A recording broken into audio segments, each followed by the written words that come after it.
Recording in progress.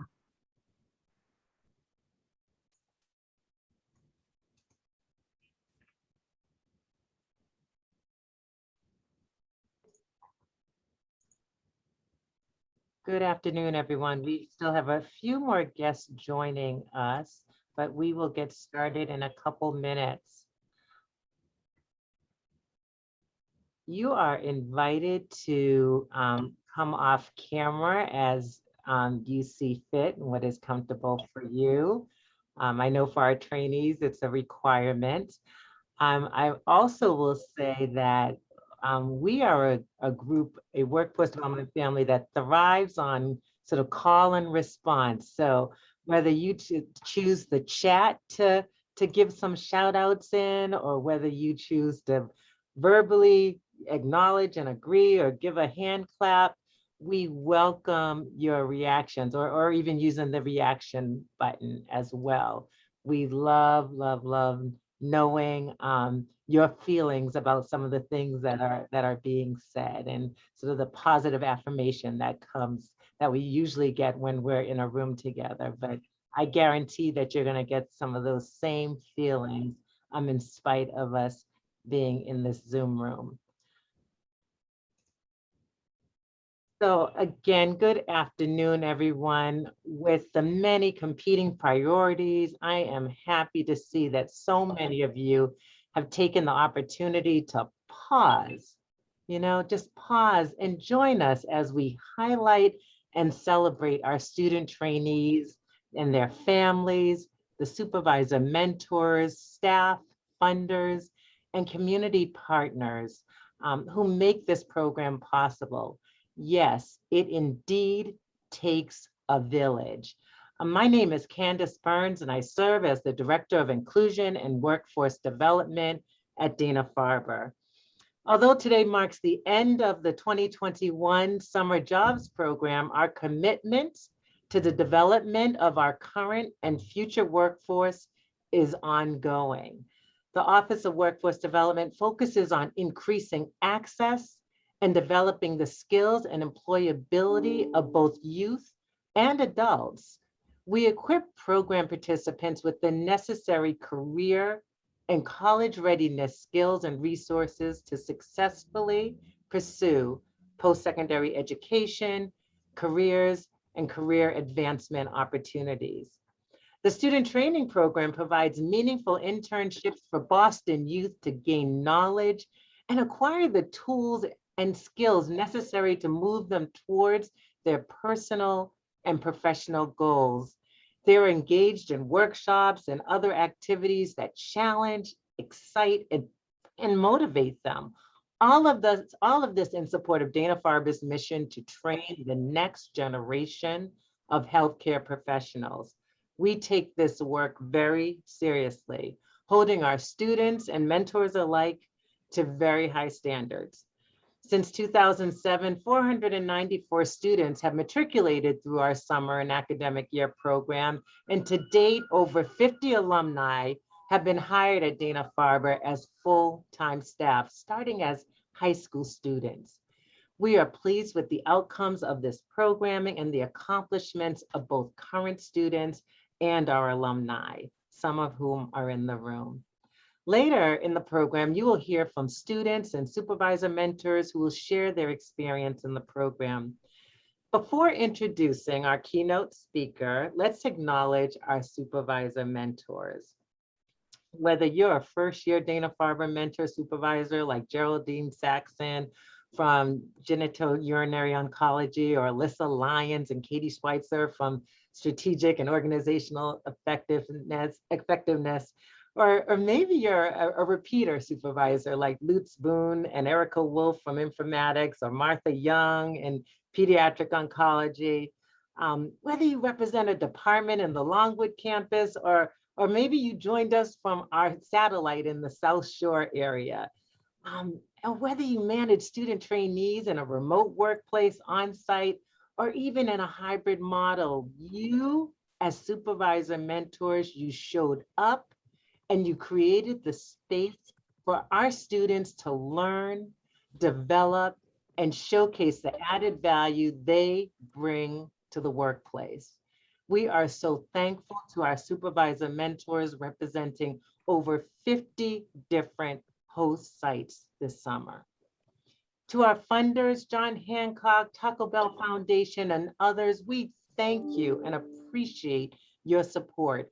It is because of your commitment and belief in breaking down barriers to education and career development that we are able to do the work that we do and make the impact that we make. And then to our student trainees and your families, we continue to remind you that this is not just a summer job. It is an opportunity, a vision realized, a pathway to your future, and much, much more.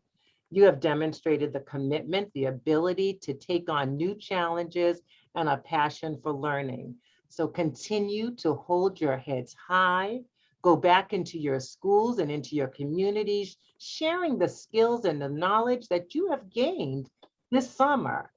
So congratulations to all of you and for all your accomplishments. So now I have the pleasure of introducing our keynote speaker, Dr. Najus Dumas. Dr. Dumas joined Dana-Farber, and she is an associate director of the Cancer Care Equity Program and a thoracic medical oncologist at Dana-Farber Cancer Institute and Dana-Farber Harvard Cancer Center. Dr. Dumas' clinical interest includes targeted therapy for lung cancer and the care of women with lung cancer, including their unique aspects of cancer survivorship. Apart from her clinical interest in lung cancer, she is also a leading and productive researcher in healthcare disparities, cancer disparities, gender and racial discrimination in medical education and medicine. Dr. Dumas is one of the co-founders of the Twitter community, #Latinas in Medicine, now composed of over 6,500 members globally. Dr. Dumas founded the Dumas Lab in 2019. This laboratory focuses on lung cancer, social justice issues in medicine, and medical education. The laboratory's long-term goals are to create a welcoming environment for medical trainees from historically underrepresented groups in medicine while improving the care of vulnerable populations. Members of the Dumas Lab are agents of change. Please join me in welcoming Dr. Najus Dumas.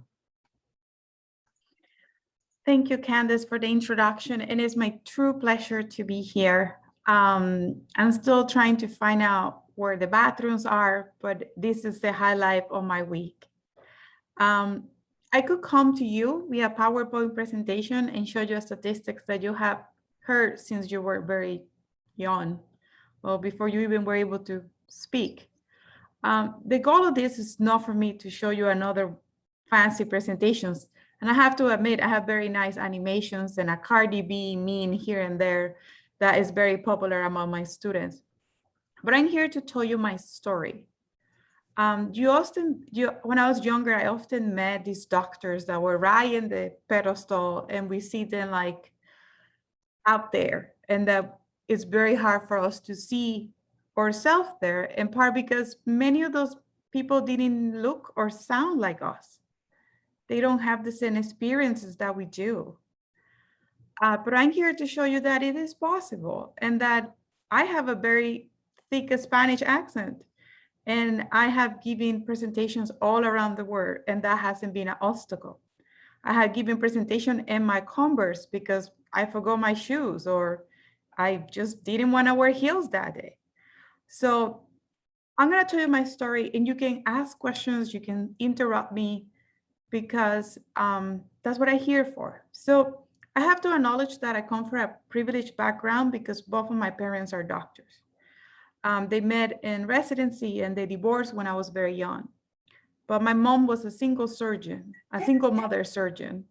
And I did spend a lot of time in the ER and in the PACU, where patients recover from surgery, because childcare can be challenging for a single mother.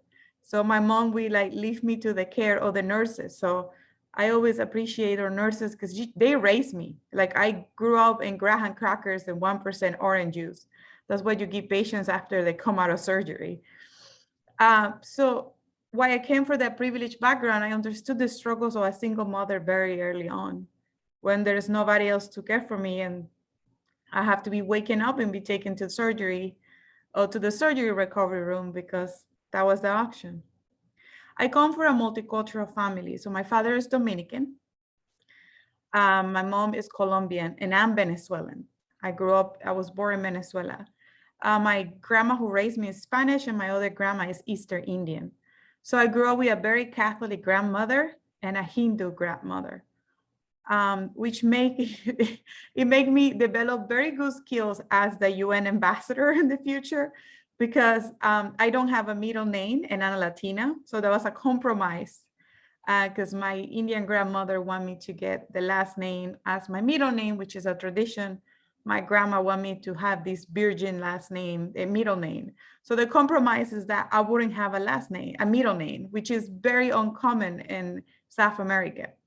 So early on, I learned that there's compromise. Like one day we were celebrating Christmas and the other day we're celebrating Diwali. Unfortunately, at age 17, you may have heard about the first coup in Venezuela, well, the second in theory. And the country started a very long journey that still continues of a humanitarian and political crisis. I graduated from high school very young, and I was in pre-med when the coup happened, and that all schools were closed. And the country went in a national protest. And this forced me to leave the country when I was 17 by myself.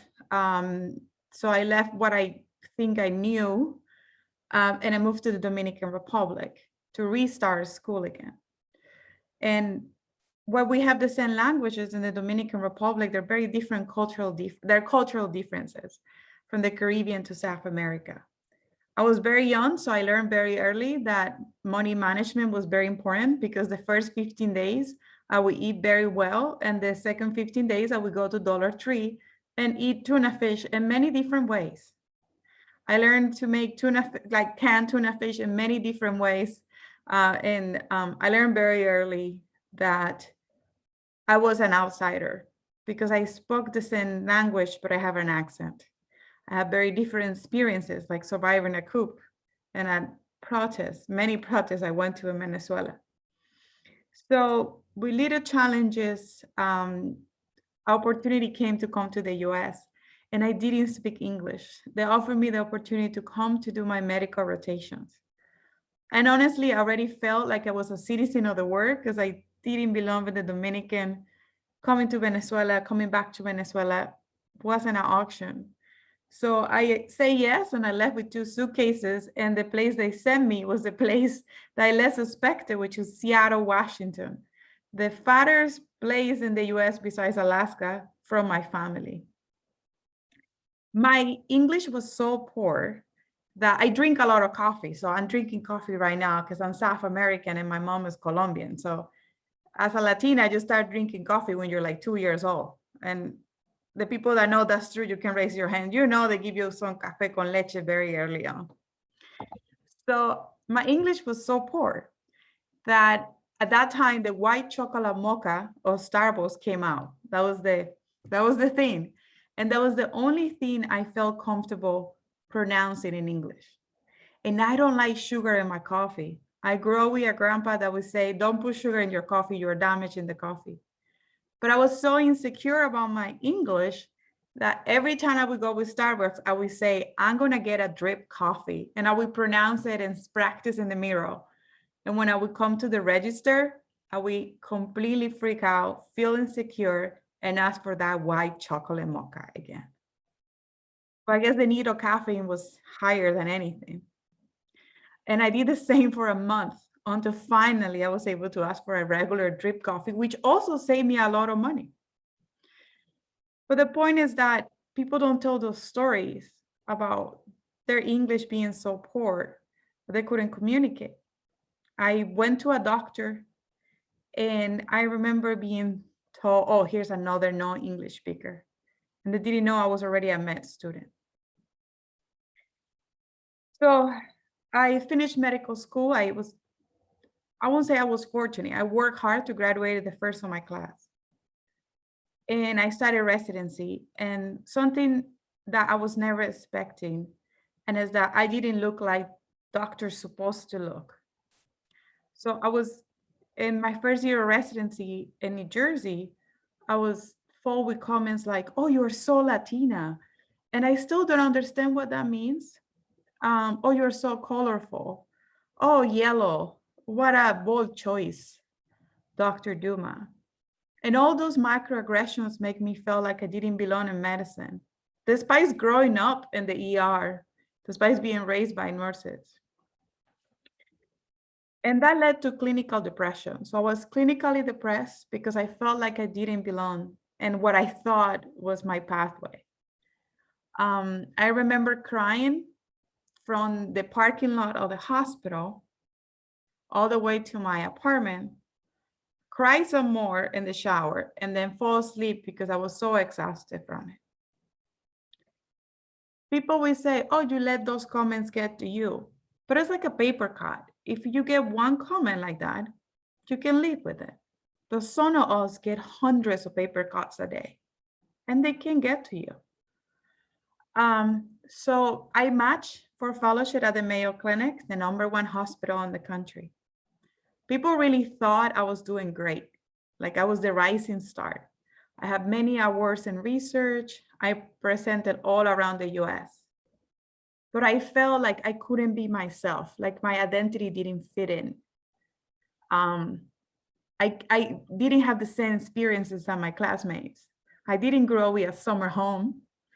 I didn't have, the raise in college to go drinking because I didn't have the budget. I was on a scholarship. So I listened to their experience and I would share it. And also, like, in our families, we have a financial responsibility. In my culture is as soon as you start making money, you help grandma and mom. And I remember my classmates didn't feel identified with that.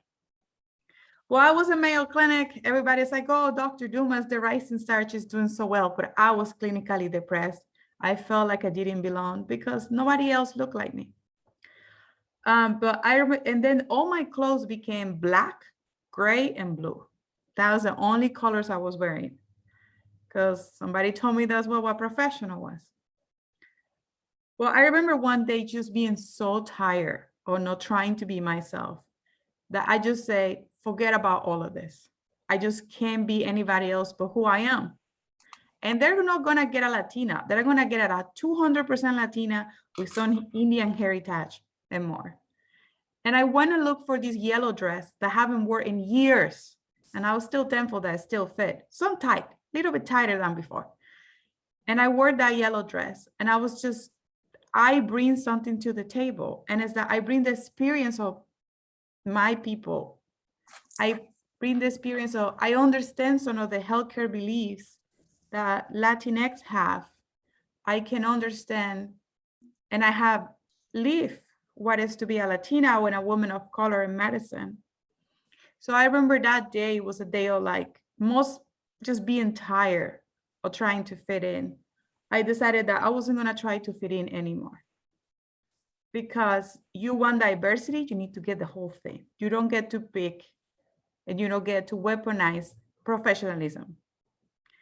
Because hoops, I'm gonna bring hoops as an example. Hoop earrings have a heritage for tribal experiences. So the bigger the hoop, the higher the ranking that the women have in some of the tribes. So you cannot tell me something is not professional if it has something related to my heritage. So that led to very bold fashion choices that I'm very proud of. And that little self-discovery was to create a safe space to people that may have a similar experience like mine, in which you're reminded that you may don't belong when in fact you do. And you bring so much to the table that anybody else can. So we founded the Latinas in Medicine group. We founded it to help, because I'm not often the only Latina at the table. or in the room. And like somebody would say, if they don't have a chair for you at the table, you bring your own chair. And that's what I have been doing lately in the last few years. Oh, I just stand. You don't have to give me a chair. I just stand there. So we founded the Latinas in Medicine group. Now that has a mentorship program. We amplify the stories of the Latinas. We have some gear. If you're interested in get a lanyard or Latinas in Medicine, just email me. We get it to you. And we're able to have a space for people that didn't find, like they may feel like didn't have a space. And then we founded the Duma Lab because we needed to study this with data. My experience is not unique. So we are conducting large studies about discrimination, about intersectionality, because some of us pay more taxes than others. So I always use myself as an example. So I pay the gender tax because I'm a woman. I pay the age tax because I'm very young for my roles. And I pay the race tax because I'm a Latina. So that's intersectionality in which we pay so many taxes that sometimes you end without no money. But while my story is sad at the beginning, it shows that it is possible. And it shows that there is more and more spaces, and I'm here for all of you. We are essential for healthcare. This is not an auction. We are not an auction. We are essential for healthcare. In 2030, 1 out of 5 people in the US will self-identify as Latinx or Hispanic. When we add other minority groups and other vulnerable populations, we are many. And we have a voice and we are very strong.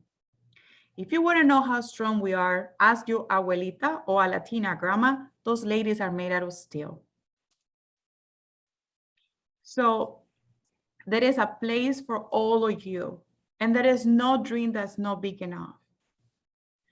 I'm only 34.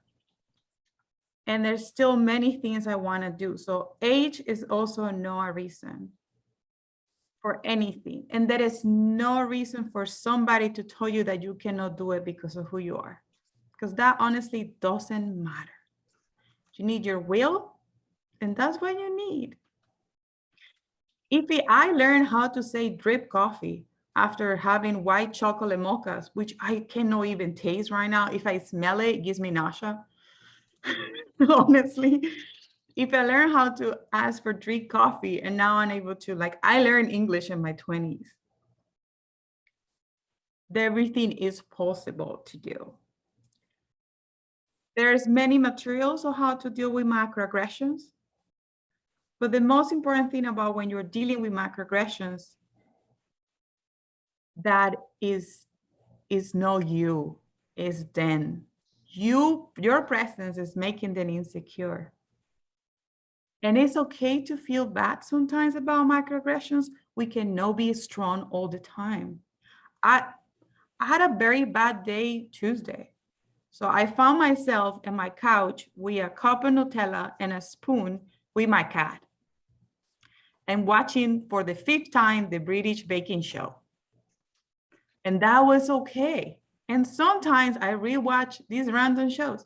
So it's okay to have bad days. We don't have to be strong every day.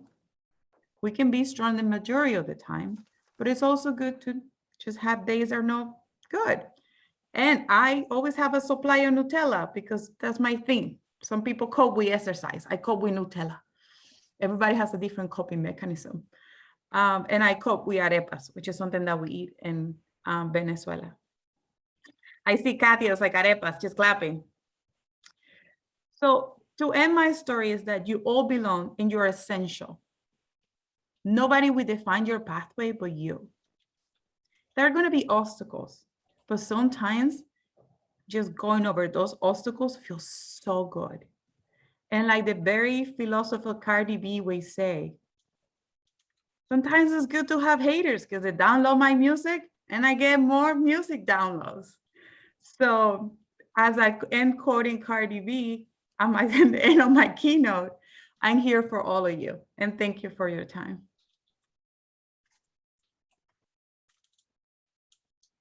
as I told you, all can come off of mute and give a hand clap because wow, thank you so much for your, yes. I mean, wow, a powerful story to tell. Dr. Duma, you talked about the power of storytelling and wow, thank you so much for sharing your story. And I encourage, we all have a story to talk about. So please, you got to share your stories. And it's another way of making some meaningful impact. So again, welcome to Dana-Farber, Dr. Duma. We are so grateful to have you, and we are looking forward to continuing to engage you in this conversation. So before we move, before we show the video, I would like to acknowledge the agencies and community-based organizations that partner with us in this work, including the Boston Private Industry Council. I believe I saw Neil Sullivan in the Zoom room, Sociedad Latina, Youth Enrichment Services, the City of Boston, and Boston Public Schools, especially our partner schools, John D. O'Brien, Madison Park, and of course, Fenway High School. And then, there's our Inclusion, Diversity, Equity, and Workforce Development team. Rachida Heron-Yakut serves as our Senior Program Manager, and you're going to be hearing more from Rachida in a bit. Sandy Nguyen is our coordinator and our video extraordinaire. You're going to see the video shortly. Our colleague, Ilan Zuckerman from the ID&E side. This is actually Ilan's last day, and want to thank them for their service. And then there is our senior leader who unfortunately is not here today, Ildemaro Gonzalez. He will be leaving the Institute in a few weeks, leaving behind a legacy that has and will continue to elevate the voice and impact of workforce development, inclusion, diversity, and equity at Dana-Farber. Each one of my teammates bring their full self to the workplace, demonstrating not only the skills, knowledge, experience, and abilities to get the work done, but the heart and selflessness and dedication it takes to develop others. So I just want to give a huge thank you and shout out to my teammates in workforce development, inclusion, diversity, and equity. So with that, I'm now going to turn it over to Sandy for the presentation of our video.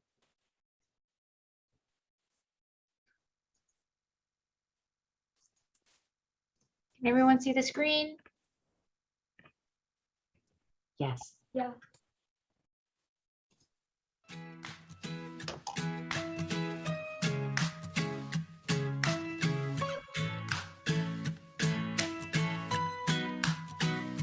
May you have auspiciousness and causes of success. May you have the confidence to always do your best.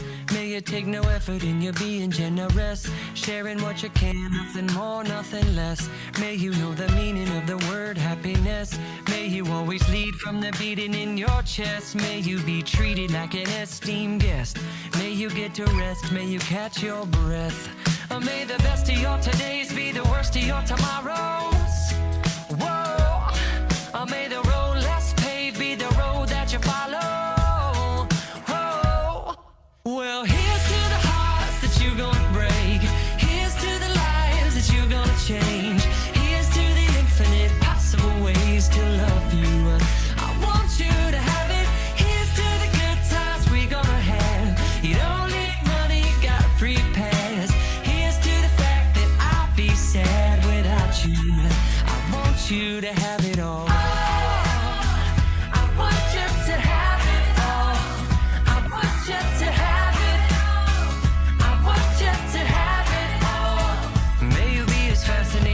A slap bracelet.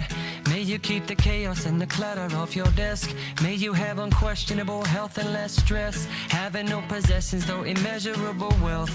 May you get a gold star on your next test. May your educated guesses always be correct. And may you win prizes shining like diamonds. May you really own it each moment to the next.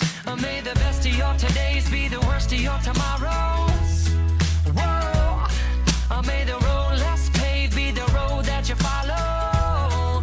Oh, well, here's to the hearts that you're gonna break. Here's to the lives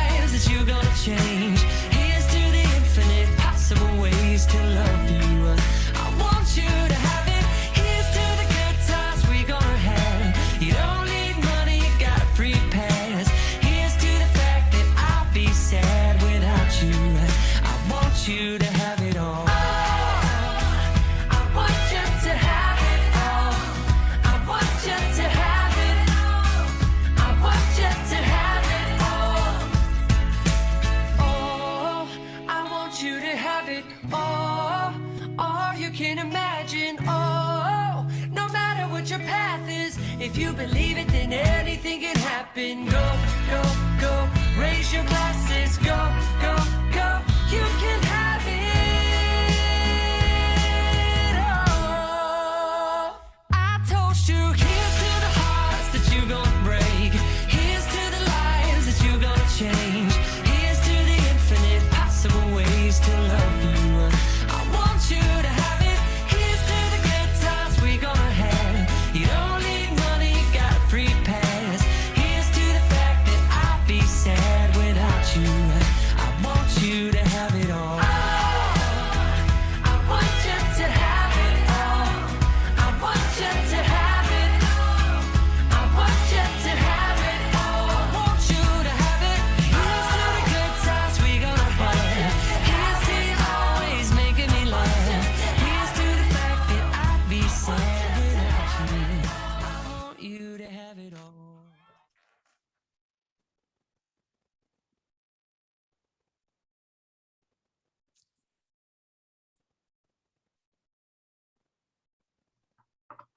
All right. Thank you so much, Sandy. Gosh, I'm a little bit, I'm not going to cry because this is through Zoom, but a little emotional right now watching that video. Good afternoon, everyone, and welcome to the Student Training Program Summer Closing Celebration. For those who don't know me, my name is Rachida Haranyakit, and I am the Senior Program Manager for Workforce Development in Inclusion, Diversity, and Equity. This event is the highlight of the year for me, and tell you the truth, the energy in the Zoom room is great, and I'm just scrolling through here. Love seeing all of you here. Thank you so much. So today we celebrate the accomplishments of 54 summer and 21 academic year students. We also celebrate the 104 supervisor mentors from 50 departments who volunteered their time to introduce our students to the world of healthcare and science. Of course, we welcome the friends and the families who cheer our students on during this journey. And we thank the colleagues and community partners that join hands with us in support of this work.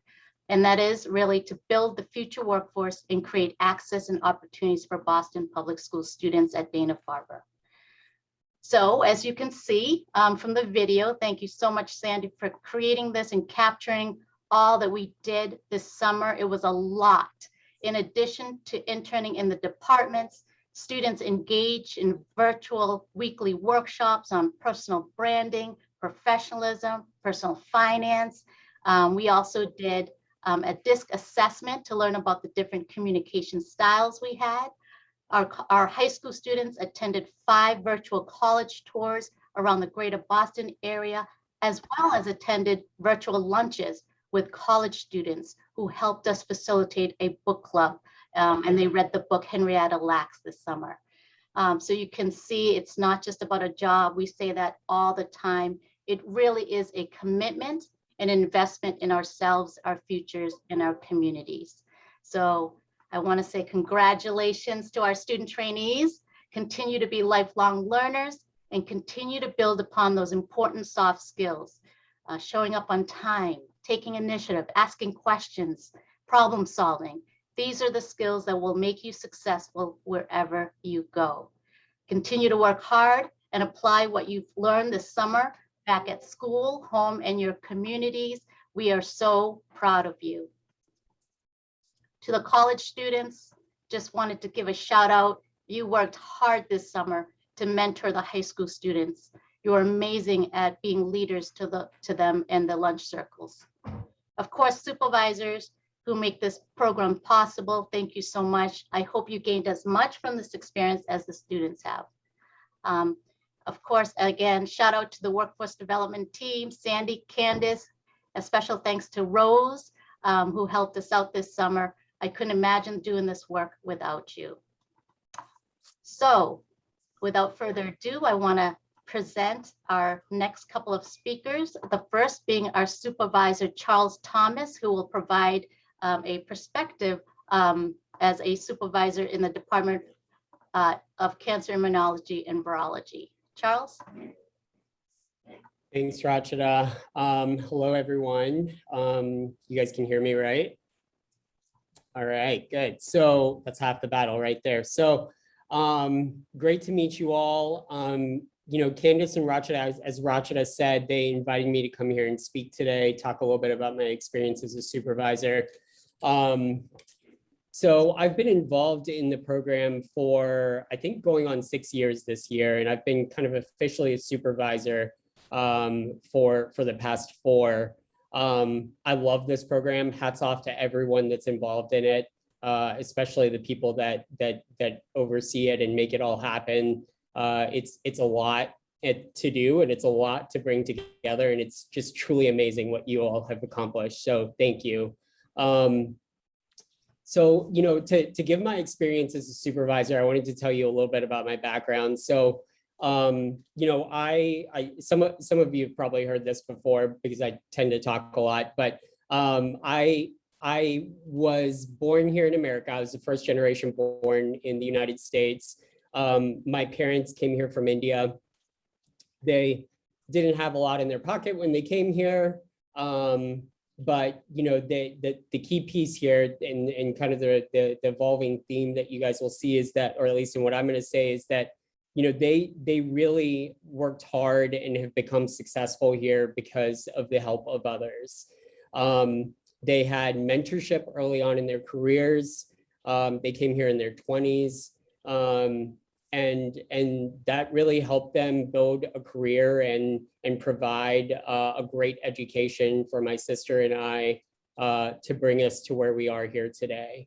I think that is the single most thing that I think about that I think has influenced me to become a supervisor in this program and to mentor other students. But the other piece that I think is a little bit important is an important point that I want to make to all of the students. So, and another short story here that I'll tell you guys. So I went to high school and I had every intention on becoming an architect. I wanted to do it. I went to the classes, I did the internships. I know how to draw CAD. I know how to do all that stuff. It was cool to me. It's still cool to me. It's interesting.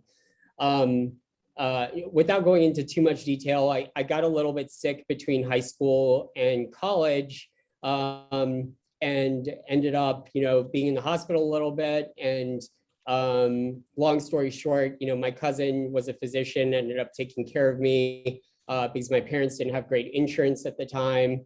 And he was a mentor to me. He was amazing. He taught me that medicine is interesting and it's cool. And I made a left turn believe it or not, between high school and college, and I decided to go the pre-med route. And so I was a biology and chemistry degree in college, and did well. And eventually after that, towards the end of college, I decided the cousin who was my physician ended up getting sick. And I decided that I wanted to do some research for a while and explore that as a career because of kind of what had happened there. So I worked in the research field for a while, and I had another excellent mentor who was my boss at the time. His name was Peter Clivis. He's down at the the Medical University of South Carolina. He taught me a very, very important lesson about left turns in your career. I was really struggling at that point in my career because I didn't know what I wanted to do. I realized that I went to school for pre-med. I wanted to apply for med school. I took the MCAT. I did all those things. But I wasn't sure. I wasn't convinced that was exactly what the career choice was for me. I learned then what I didn't want to do, but I did not know what I did want to do. And this is out of college at this point in my career. And so, it took me a few years to figure this out, but what I realized by mentorship and various people along the way that had helped me out, is that I didn't have all the answers right out of college, and I didn't know what I wanted to do. But the people around me, the mentors, the supervisors, helped me figure out what I didn't want to do, which is really what brought me here today. So, I'll give a shout out to Marvendi, who's amazing, that I've been working with over the past year, and Vladimira, who I've gotten to know over the past 6 weeks and is also amazing. I was talking with them earlier today, and we were chatting about what we want to do and what we don't want to do. And both of them were a little bit worried. They were just like, I don't know what I want to do. And the single easiest and best thing that I feel like I can tell the students right now is that's okay. As a mentor, as a supervisor, it's okay if you don't know what you want to do in your career.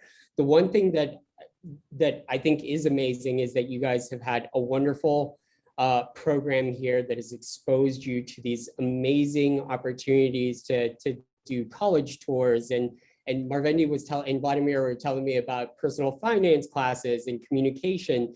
These types of skills are really great and very important. Oh, sorry. Are we over? Is that my cue? No, sorry, I Oh, think somebody did not unmute, but Oh, okay. Okay, got it. So, all right. I think maybe that was my cue because I think I might be over on time. But all I'll say is, as a mentor in this program, my experience has been absolutely amazing. I love giving back to the community. I love helping these students out. They're such great hard workers. And I guess I will just say that, I hope that all of you students, when you have the opportunity, will also, find an opportunity to give back to other people that you might have the opportunity to mentor to as well. Great, thank you so much. Yeah. Thanks so much, Charles, for sharing your story and for mentoring over the years. I want to now invite two students to share their experience in the program. They're both seniors at Fenway High School. We'll first hear from LaShawn LaBeach, who is our future finance professional, who this summer worked in patient accounting, followed by Anna Heredia, who's interested in becoming a psychologist and who spent the last year interning in psychosocial oncology and palliative care. So we'll start with LaShawn. Okay, so hi, my name is LaShawn. I'm a senior at Fenway High School. This is my first summer working at Dana-Farber. I work in the patient accounting area of the finance department. So the patient accounting area focuses on billing and collecting of payments for kind of like service rendered at Dana-Farber. So my experience working here has been great. At first, I was really nervous to start, which would make sense, but I guess it's only natural that I got used to everything. I work from home 100% of the time, so I do get a lot of emails, which I was not expecting. So I had to check them like every single day. The first week of my work experience, I did an Epic training. At first, it was just super complicated because I felt like I need to know everything at first, but I didn't because, it was a training, it was a learning experience. But after using it over and over, I kind of got used to it. The next week, I met with members of the patient accounting team. Some of them worked with Medicare, Medicaid, and Health Safety Net. I learned about their daily responsibilities. I was able to ask them questions and get a lot of useful information.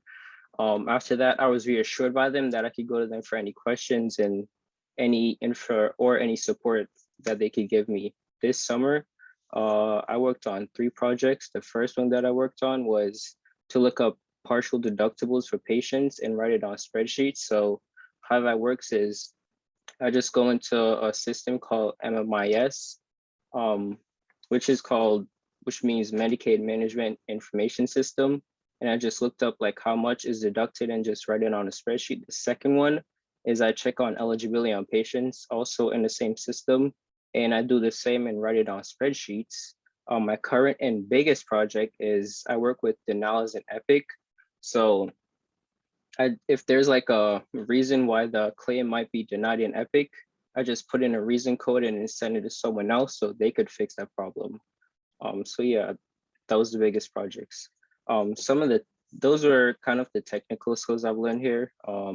Some of the other skills I've also gained are communication skills, constantly communicating with my supervisor, also writing professional emails, and responsibility from the projects that were given. My supervisor, Cynthia, and the patient accounting team kind of, depend on me to help them like write up claims or deal with the spreadsheet. I'm also glad that we had the weekly workshops because they have been very informative. The personal branding with Karen Burns White helped me understand the importance of like bringing your best self into the workspace, even on Zoom. We also had a workshop understanding COVID-19, which gave me more knowledge on how the virus works. Also the new variant, the college readiness activities, such as the college panels and the tours to Boston College and Regis College, kind of, help me better understand what college I want to apply to, which are two that I'm kind of interested in because of the workshop.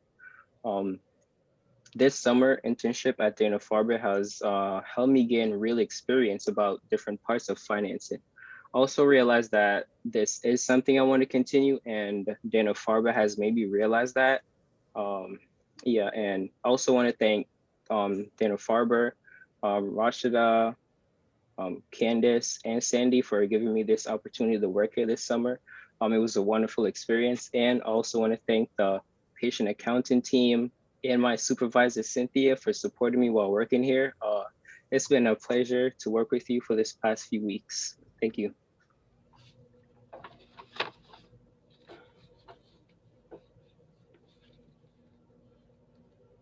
Good afternoon. My name is Anna. I've been in the Workforce Development Student Program for 2 summers and 1 academic year now.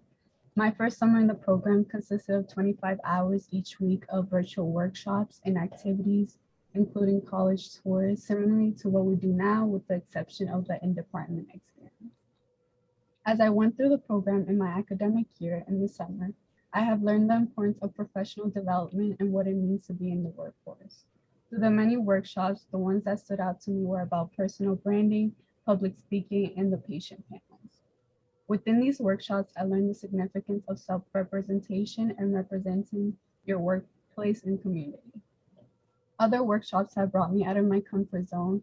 For instance, during the academic year, we had to give a presentation of our internship in our departments and share what we learned to a big audience. I am thankful for this because it had challenged my public speaking skills, and as a result has made me a stronger individual in the sense that I'm growing my experiences. I also know now that professional development is essential to improve any workforce. Learning and applying new skills is an opportunity for one to personally grow and grow in their jobs. This has been true for me being 100% on site, especially when placed in the psychosocial oncology and palliative care department. In this department, there are 5 clinical programs of unique services, all sharing a common goal to help patients and their families maintain the best quality of life. When I first started my internship in POPC during the academic year, I had little to no experience in administration or the skills needed. I did not have much experience with the basic everyday office equipment like using a photocopier or much experience with Excel sheets. As I got more exposure and gained skills, I was able to contribute to the workplace and assist my supervisors and coworkers with tasks such as transferring database, taking note of supply inventory, putting together bereavement envelopes, making calls to providers alongside with other tasks. I also had the opportunity to conduct informational interviews with psychologists, psychiatrists, and social workers. This was exciting for me because it aligned with my career of interest, psychology. Having these informational interviews has opened up my eyes to what it's really like playing the roles of psychologists, psychiatrists, and social workers in my department, as well as the process it takes to be in them. Each and every one of these professionals gave me some great advice for me to think about as I proceed into my senior year of high school and college. This is a perfect demonstration of how everyone in the workforce, including my supervisor, has helped me shape my future career in healthcare. They collaborated and opened new doors for me that otherwise were not as accessible to me before. With that being said, I would like to give a special shout out to my supervisors, Amanda and Ali, for their guidance, support, and kindness. They have made my internship at POPC very thoughtful. I hope to continue to grow my luck with having such amazing supervisors in the near future. Lastly, but not least, a big thanks to Candice, Rachida, and Sandy for getting me to these memorable experiences with Without you guys, I would not be in the position I am, nor have the professional mindset that I have now. Once again, thank you all so much. Thank you so much, Anna. Thank you so much, Charles and LaShawn, for sharing your stories with us. We have a few more things that we want to get done. We may run a couple minutes over, but this is really one of the highlights of our program, and that is to award our 2021 Healthcare Career Scholarships. So again, we are pleased to be able to award scholarships to graduating seniors who have met the requirements of our academic year student training program. We put together a scholarship review committee of our Dana-Farber colleagues, and it included Chris Washington, who's the practice manager, pediatric oncology, Jimmy Fund, Maureen Menton, our business partner in human resources, and Sharon Matalis, who is the senior associate director of donor relations in the Division of Philanthropy. So this year's scholarship award is a little different from the past years. Thanks to the support of Roger and David Lockwood of Lockwood and McKinnon, the student training program recently received a very generous gift from the Taco Bell Foundation. With that, this year's scholarships recipient will be known as our 2021 Taco Bell Scholars. As Taco Bell Scholars, your awards, unlike past years, will be eligible for renewal for up to 4 years. So with that, I'm now going to announce our Taco Bell Scholars for 2021. So at the $2,000 level, and we have 3 levels of scholarships. The first will go to Axum Athwork, and Axum is an O'Brien graduate. She will be attending Boston University this fall, majoring in psychology. And again, feel free to use the chat to give some shout outs and congratulations. The next scholarship, You're welcome. The next scholarship will go to Tiffany Nguyen in the amount of $2,000. Tiffany is an O'Brien graduate. She will be attending University of Massachusetts, Dartmouth, with a major in biology. Congrats, Tiffany. Thank you. Our next Taco Bell scholar is Imran Sheikh. Imran is at the $3,500 level. Imran is a graduate of Fenway High School and will be attending Massachusetts College of Pharmacy and Health Science with a major in nursing. And our next scholarship recipient is Marian Lawal, who is a $3,500 recipient, a graduate of O'Brien, will be attending Simmons University and majoring in nursing. And Woohoo! Congrats, Miriam. Thank you. And our top recipient of the scholarship and our Taco Bell scholar is at the $5,000 level, and that's going to Mariana Gomez, who is a graduate of the O'Brien School. She will be attending Northeastern University, majoring in nursing. So congrats, Mariana. I want to congratulate all of our Taco Bell scholars for your efforts and your participation in the program. Congratulations to all of you. We also recognize our academic year trainees who are currently in college and working towards their degree completion while balancing being a part of our student training program still, and also going to school. And each of them will receive a $1,000 book award. The first one will go to, and they include Siham Mohammed, who's majoring in neuroscience, Paola Taberes, who is majoring in biology at UMass Boston, Katia Moran Ramos, who's majoring in biology at Bunker Hill Community College, and Marvendi Brutus, who is a business major at Southern New Hampshire University. And I did not mention that Siham Mohammed is at Simmons. So congratulations to all of our college students. Again, as Rachel mentioned, they worked hard this summer, not only doing their own training internships, but also being peer leaders and mentors to our high school students. So I am now going to turn it over to Heidi Conway, who is our Senior Vice President of Human Resources. I spoke about the selflessness and the heart that is needed to develop others. Well, in Heidi's short 4-week tenure at Dana-Farber, she has clearly demonstrated just that. So please join me in welcoming Heidi Conway. Candace, thank you so much. What a really warm welcome. I'm really grateful to you for inviting me. And I think first and foremost, I want to start by just saying congratulations and thank you to all of you for what has been a really successful, inspiring, and meaningful journey this summer.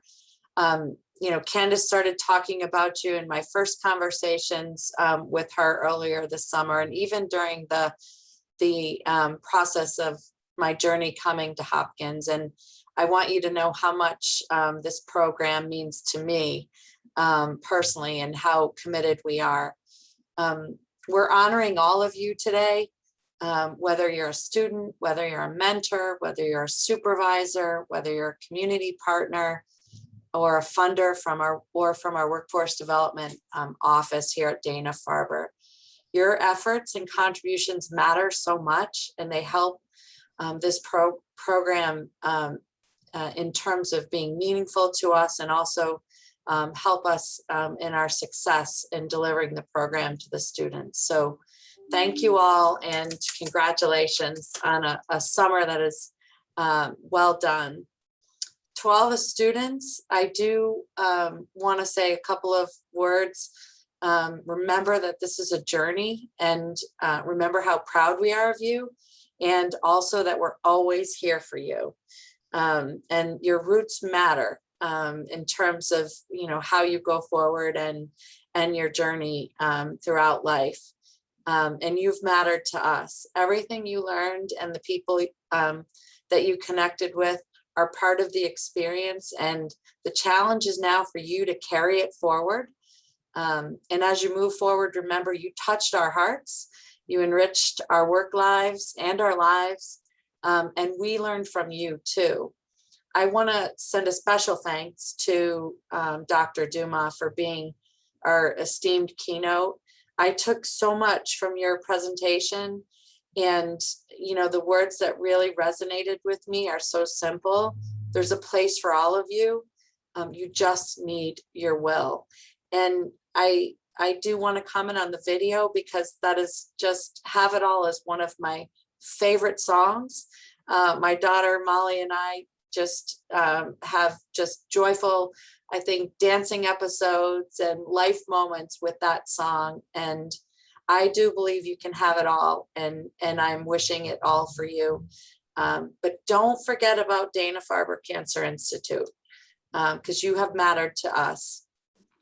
And Candace and team, Rachita, Candace and others who have made this such a wonderful summer for the 10th year, or is this the 11th year in a row? Thank you.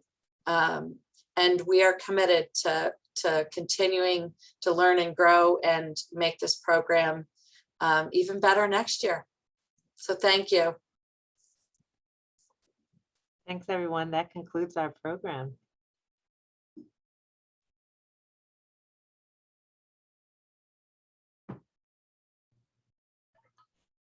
Thank you. Have a good rest of your summer, everyone. Thank you. Bye. Bye. We'll miss you. Thank you so much. Bye. Now. Have a good summer. Bye. You know where to find us. Thank you. No, don't be a stranger.